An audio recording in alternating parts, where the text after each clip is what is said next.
All right, welcome back. Today is Friday, September the 18th. And if you go to your physics class online today, to the virtual classroom, you see the agenda is to complete the folder Motion Graphs. Click the link, and it will take you to the folder you need to work in. I'll just read through the introduction real quick. Today's objectives: students will know that a velocity time graph can be derived from position time graphs. Students will understand how to interpret a position time graph to solve for velocity. And students will be able to explain, using academic vocabulary, the distance, displacement, and velocity of a particular object or person when given a set of data or graph. There's really 5 things for you to do in here. First is a discussion question where you will be comparing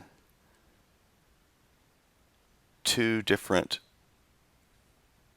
sets of graphs and explaining the difference and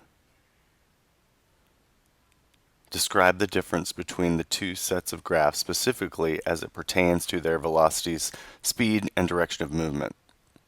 So look at the two sets of graphs. So here's position over time. So position is where he is on the ruler, and velocity is how fast he's going, right? So answer that discussion question. Next is an ed puzzle with me. I'll go through that, answer the questions. So go through that. It's kind of a long video, but it's necessary. And then another discussion question. Describe the moving man's motion using the academic vocabulary you have learned: velocity, speed, displacement, distance, etc.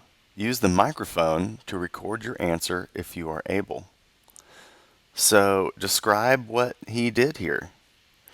So remember, here's his position, so you can see how, so on the bottom here's time, so that these numbers apply to both graphs. So over time, this is how his position changed, and over the same amount of time, this is how his velocity changed. So I want you to describe his motion using academic vocabulary and use your microphone if you are able. Okay, then the next thing is questions. And then finally, just a conclusion, asking how well you understood today's material. So go through, do all those. Hopefully it's not difficult for you. If it is, please come to my office hours or open tutorial sessions so I can help you out.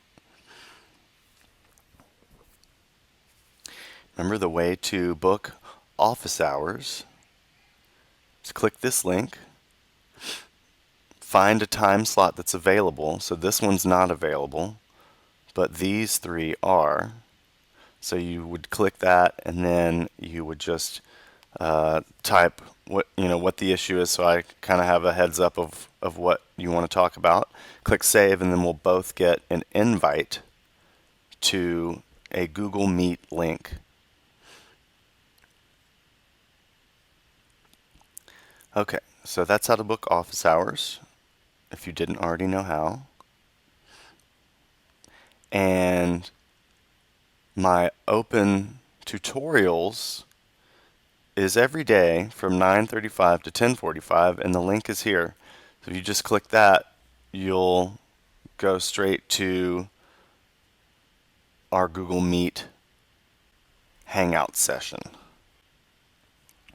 Well, happy Friday, y'all.